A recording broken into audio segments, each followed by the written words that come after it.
What is happening, guys? So today I have a Prismatic Hunter build for you, and I believe it's really strong, and it's probably going to be one of the best builds, I believe, in the game. Now, there's some combinations you can probably mix into this and some things like that, but I haven't had any new exotics, and haven't had the time to really test it. But let's just go ahead and go over this build, because it is really strong. We're going to be using the Stasis Super. Obviously, we're going to be using Gambler's Dodge, so that way it ties into our combination blow. We get a combination blow, dodge, your melee comes back, combination blow, dodge. Repeat the whole thing. Jump here doesn't matter. I do like triple jump. I did mess around with blink, and it was a little On the grenade type, you can run any grenade you want. The dusk-filled grenade works fairly well, and I like grapple just because it allows you to get around the map faster, and the grapple melee will actually proc Stylus Executioner, so that way you go invis if you get a grapple kill. So kind of work there together. They do not work with the exotic, but it works pretty good. On the aspects, Style Executioner is the way to go. It will make you invis every time you get a melee kill, a combination blow kill, a grapple kill, anything like that. Defeating targets affected by elemental debuff grants invisibility and true sight. After performing a Stylus Execution, your next melee attack, while invisible, weakens your target. So that's going to be really good for our combination blows because it's going to be weakening the targets as well. So really good to have. And then we're going to go with Winter Shroud. Stasis aspect, the stasis aspect. So, a desire for a legacy to be known, preserved in sterile glass. The world stops and starts at your command. So when you dodge, you're going to do this like circle AOE thing, and it's going to slow all these targets. And if you dodge again after a combination blow, you more than likely freeze the target. So it's really good, really strong. And then what actually plays into that is going to play into the Facet of Ruin, one of the prismatic fragments. Increases the size and damage of the burst when you shatter a stasis crystal or frozen target. So that frozen target you shatter is going to shatter a bunch of them. With a combination blow, we no longer have the whole jolt effect.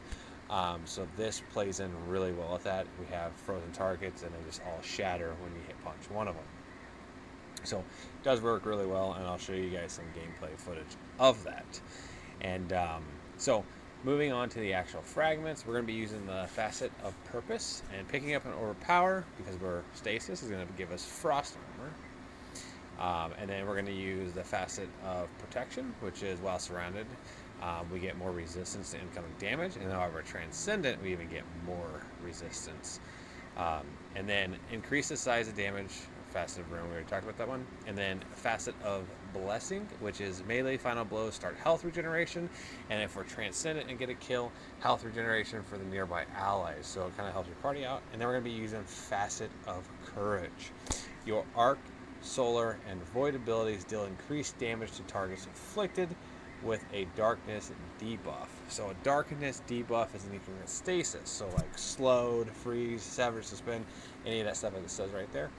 So when we do our dodge and we slow everything, we're going to be doing more damage to them, which is really cool. So this is the combination right here.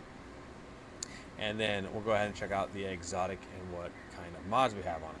So on the head, we're going to be running, I run a kinetic siphon, but hands-on, and then we gain super energy on melee kills, and then we're going to be doing dynamo, so because we're going to be dodging a lot next to enemies, which is going to help us get our super back faster. On the gauntlets, we're going to be using focusing strike, grants class ability energy when you cause damage with a powered melee, and then heavy-handed. We're going to be using Liar's Handshake, and works really well for this combo. I like to run, you can run whatever weapons you want. I know some people want to run 1-2 punch shotguns, and it, I don't know, it kind of stacks, I believe now, with the Liar's Handshakes, but I'm not entirely sure exactly how much it stacks. So you pretty much run whatever you want. You can run a shotgun. I really don't notice a huge difference. It is nice to blast somebody though with a shotgun and then whack them and then they die. Pretty nice. A little bit more damage from a shotgun than you do a hand cannon. But that's the exotic we're running.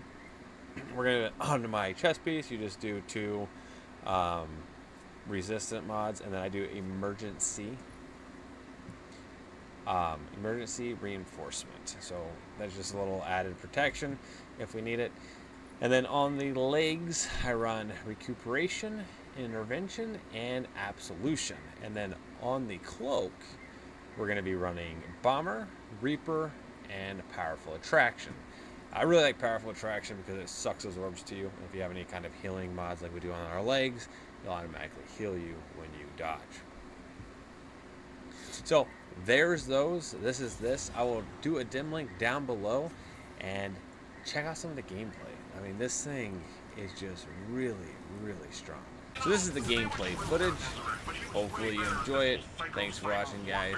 Take care.